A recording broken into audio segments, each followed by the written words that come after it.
Hello，大家好，欢迎收看 BTTV 新闻，我叫 Beverly Anastasia Lim。Sabah berharap lebih banyak kerjasama dijalin bersama Indonesia.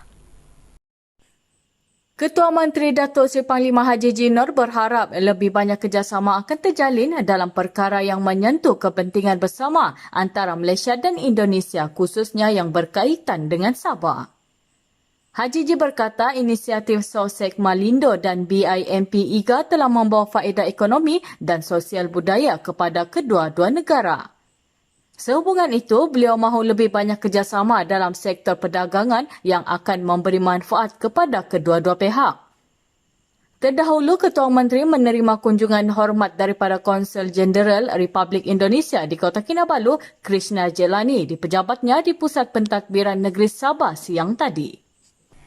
Hanya 29 kes positif baharu COVID-19 dilaporkan di Sabah hari ini. Sabah mencatatkan bilangan terendah kes positif baru COVID-19 sejak gelombang ketiga pandemik COVID-19 melanda negara dengan 29 kes dilaporkan hari ini berbanding 39 kes malam menjadikan jumlah kumulatif kini 53,932 kes. Tiada kes kematian dan kluster baru dilaporkan di Sabah hari ini. Menteri Kerajaan Tempatan dan Perumahan, Datuk Seri Panglima Masidi Manjun berkata, Keningau satu-satunya daerah mencatatkan kes 2 angka dengan 14 kes positif dilaporkan hari ini. Saya amat gembira dengan statistik yang kita terima pada hari ini. Walau bagaimanapun, kita harus berhati-hati melihat statistik yang cantik ini secara dengan memberi peringatan kepada diri kita bahawa kita sebenarnya atau Sabah masih dalam keadaan atau kita belum lagi berjaya memerangi pandemik COVID di Sabah. Kalau kita perhatikan tren dari masa ke masa berubah. Seperti yang saya nyatakan lebih awal, tren kita ialah turun naik atau dalam bahasa Inggerisnya yo-yo trend. Sekejap turun, sekejap naik, ya. Nabawan mencatatkan 11 kes, diikuti Tawau 7 kes dan Kalabakan 6 kes. 3 daerah termasuk Kota Kinabalu hanya mencatatkan 1 kes. 20 daerah lagi tidak merekodkan sebarang kes baru. Kita dapati bahawa terdapat 20 daerah tidak mencatatkan sebarang kes baru dalam masa 24 jam. Di Kota Kinabalu sendiri pun yang selalunya mempamerkan statistik yang agak tinggi hanya mencatat 1 kes dalam masa 24 jam yang lalu. Nah, apakah arti ini semua? Ini menunjukkan apabila kita semua mematuhi peraturan dan juga SOP yang berkuat kuasa, kita akan melihat keputusan dan juga hasil yang baik. Dan apabila kita gagal ataupun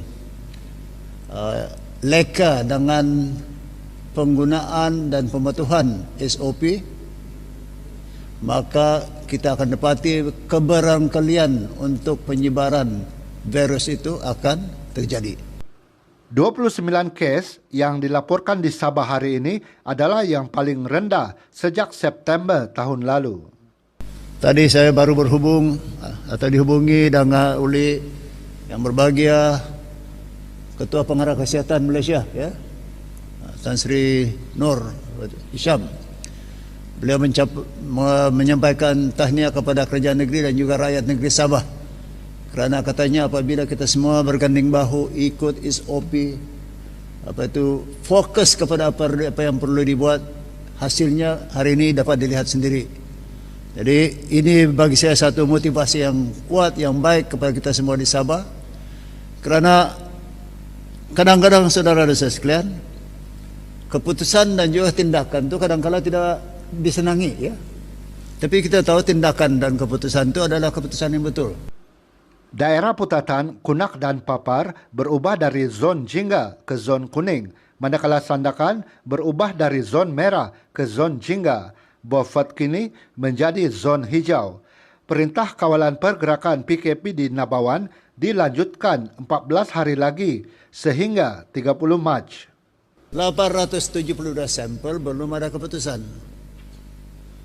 Dan kerana itulah saudara sekalian, kalau kita lihat statistik pada hari ini, daerah-daerah lain menurun, semuanya single digit atau tidak ada, tetapi Nabawan masih mencatat 11 case positif yang baru. Dan ini harapan kita ialah 872 sampel yang masih belum tidak diketahui keputusannya, kita harapkan semua negatif lah. Tapi kalau ada positif, ini akan menambah statistik bagi keseluruhan negeri Sabah di hari-hari yang mendatang. Ini masih PKP di daerah Nabawan. Setelah membuat penilaian risiko bersama pelbagai agensi dan jawatan kuasa teknikal PKP dan atas nasihat KKM, Kerajaan Negeri bersetuju untuk melanjutkan tempoh PKP di daerah Nabawan selama 14 hari lagi, bermula 17 Mac sehingga 30 Mac 2021, selaras dengan keputusan Kerajaan Persekutuan. 126 pesakit telah sembuh hari ini, manakala 447 pesakit sedang menjalani rawatan. Setakat hari ini, secara kumulatif, 28,445 orang telah menerima suntikan vaksin dos pertama di Sabah. Setakat hari ini, 241,492 orang telah mendaftar untuk menerima vaksin COVID-19 melalui aplikasi MySejahtera di Sabah. Saya ingat adalah penting bagi kita untuk mendaftar sekarang, ya. Jangan tunggu sehingga saat-saat terakhir, ya. Pasal COVID ni pun tidak menunggu saat-saat terakhir untuk bertindak. Kita buat awal lah, ya. Don't wait until the last moment.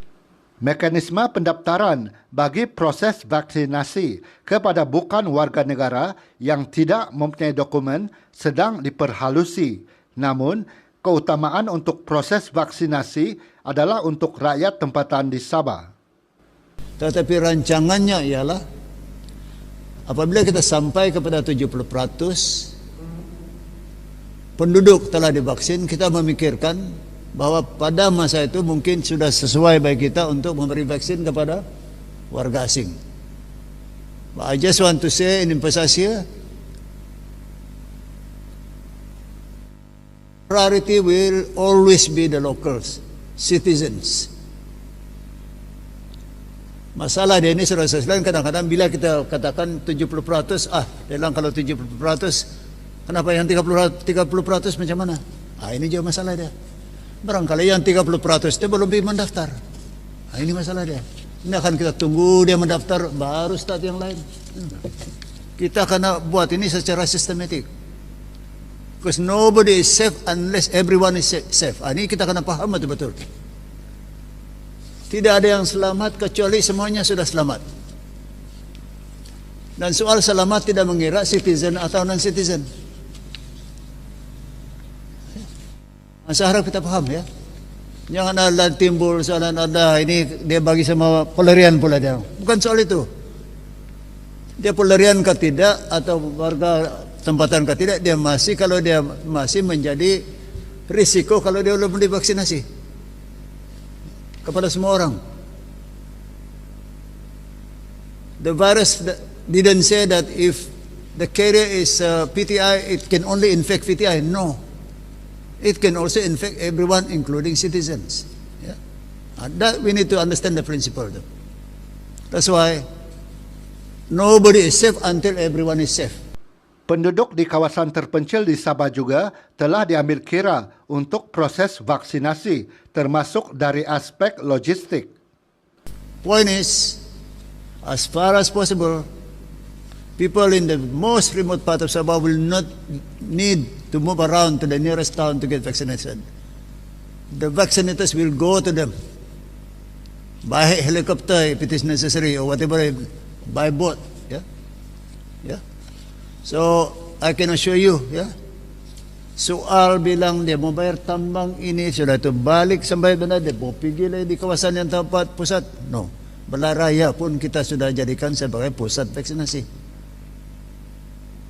So kita akan sampai ke tempat yang terjauh di Sabah untuk memastikan setiap rakyat diberi vaksinasi.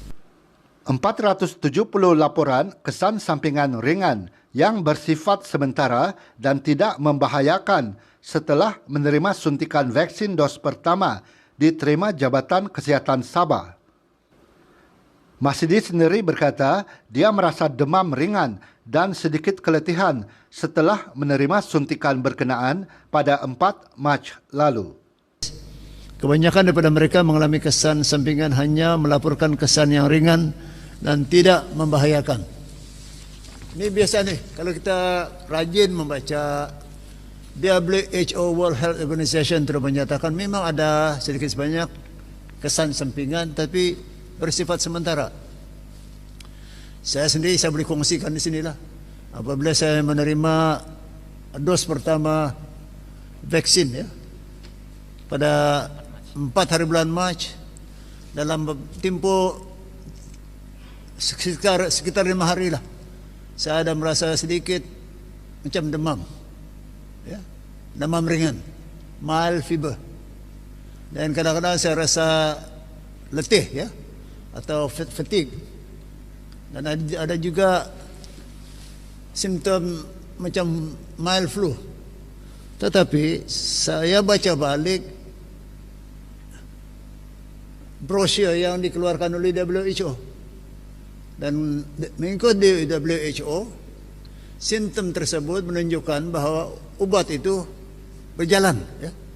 Bermakna badan saya menerima vaksin tersebut dan ia berkesan.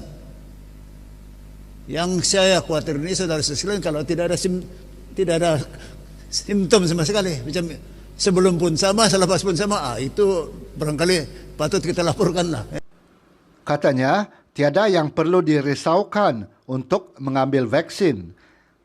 Kerana dia memang ada simptom, tapi simptom itu adalah bersifat sementara. Jangan khawatir, ya. You should be able, you should be able to experience some symptoms and side effects. You feel some form of mild fever, a bit of fatigue, and some symptom of flu. But according to the WHO, that shows that the vaccination is working on you. Kerajaan negeri juga belum bercadang melaksanakan travel bubble atau gelembung perjalanan antara negeri ini dengan negeri PKPP yang lain.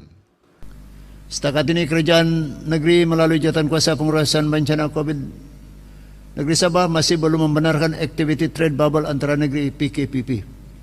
Walau bagaimanapun perkara ini akan dibincang semula dalam Jawatan Kuasa Pengurusan Bencana COVID negeri apabila angka jangkitan kita benar-benar stabil. 286,043 bakul makanan telah diagihkan di bawah program bantuan prihatin COVID-19 Sabah 2.0. Kerajaan Sabah membenarkan aktiviti rekreasi laut dan sungai seperti selam scuba, selam snorkel dan memancing mengikut prosedur operasi standard SOP ditetapkan.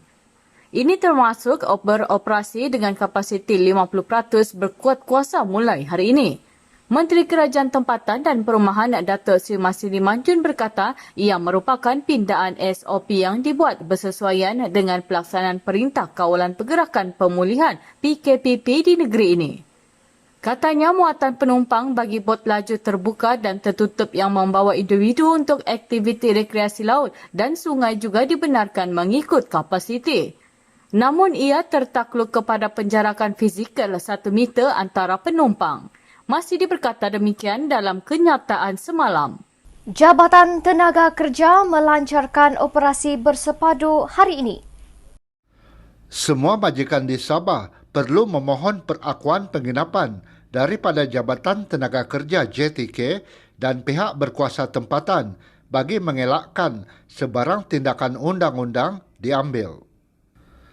Kegagalan menyediakan kemudahan penginapan akan dikenakan tindakan mengikut Ordinan Darurat Standard Minimum Perumahan Penginapan dan Kemudahan Pekerja Pindaan 2021 Akta 446 atau EO 446. Pengarah JTK Sabah, Wan Zulkifli Wan Stapa berkata, pemeriksaan ke atas 940 penginapan yang diduduki seramai 9,378 orang pekerja mendapati kesemua 240 majikan pekerja belum memohon perakuan penginapan.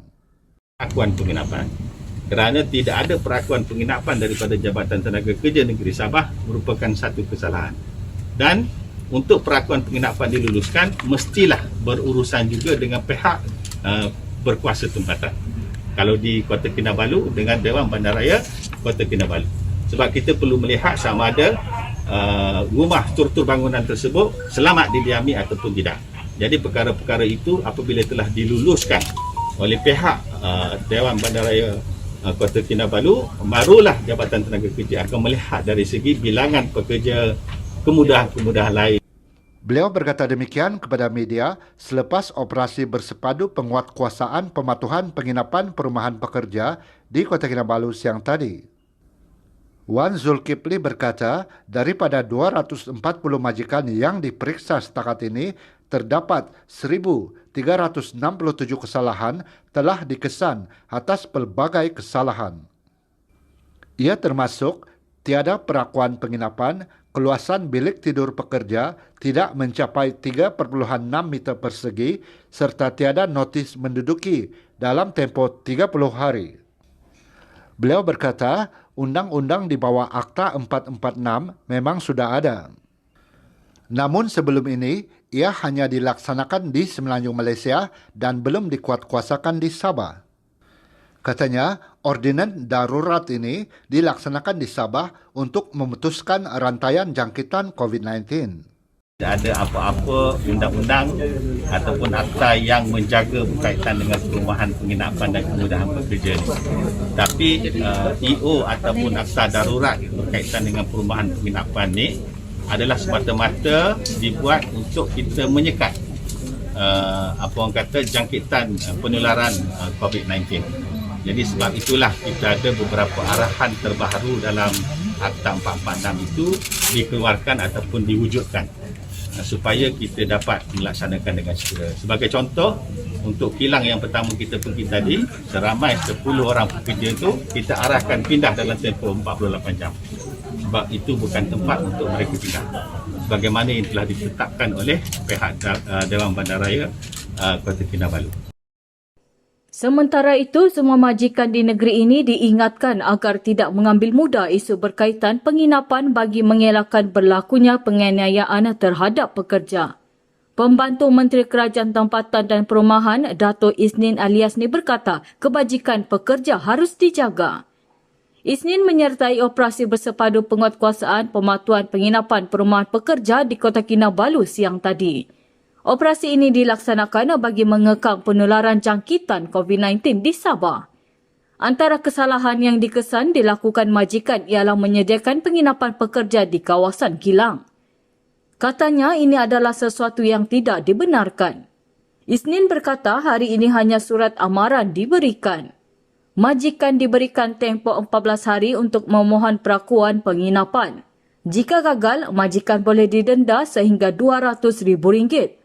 Lebih 30 pendatang asing tanpa izin parti turut ditahan dalam operasi ini. Melihat bahawa beberapa penginapan yang tidak elok ataupun tidak berapa cantik, seolah-olah mereka seolah-olah mereka tidak mempedulikan penginapan para pekerja mereka, dan ada juga mereka menempatkan pekerja-pekerja itu bersama dalam kilang mereka. So sebenarnya mereka tidak boleh letak penginapan itu dalam kilang. Mereka seharusnya di luar daripada kilang. So hasil pemeriksaan kita, dua lokasi yang kita buat, dua tempat yang kita buat ini, dan kita mendapati ada pelanggaran yang mereka buat. So, jadi saya harap kementerian saya dan juga pihak yang terlibat akan ambil tindakan supaya benda ini tidak akan menular kepada kilang-kilang yang lain. Dan saya berharap juga kerana banyak kes peningkatan kluster COVID-19 ini banyak berlaku.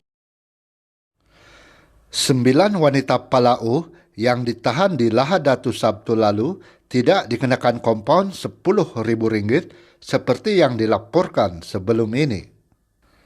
Ketua Polis Daerah Lahadatu, ACP Rohan Shah Ahmad berkata sebaliknya mereka ditahan untuk siasatan kerana tidak mematuhi prosedur operasi standard SOP Perintah Kawalan Pergerakan Pemulihan PKPP. Rohan berkata siasatan kes itu dibuat mengikut Seksyen 269 Kadun Keseksaan dan Peraturan 17 Peraturan Pencegahan dan Pengawalan Penyakit Berjangkit serta Akta Imigresen 1959 Palang 63. Katanya, setelah siasatan dilengkapkan, bahagian siasatan jenayah IPD Lahadatu akan merujuk kertas siasatan tersebut kepada Timbalan Pendakwa Raya untuk tindakan lanjut. Beliau berkata demikian dalam satu kenyataan semalam. Sabtu lalu, 9 wanita Palau itu ditahan dalam ops COVID-19 bersama 25 kanak-kanak ketika sedang mengemis di sekitar Bandar Lahadatu. Mereka didapati melanggar SOP PKPP dengan tidak memakai pelitup muka dan tidak mengamalkan penjarakan fizikal. Kita ke perkembangan bola sepak Liga Super. Tiada pihak harus dipersalahkan atas kekalahan 0-1 Sabah FC di tangan PJ City FC malam Sabtu lalu, kata pemangku Presiden Persatuan Bola Sepak Sabah, SAFA, Datuk Seri Bung Mokhtar Radin. Beliau yang juga timbalan Ketua Menteri berkata sebaliknya, semua pihak terutama pemain harus melangkah ke hadapan dengan memperbaiki segala kelemahan bagi menjadikan Sabah FC sebuah pasukan yang lebih baik dalam saingan Liga Super musim ini.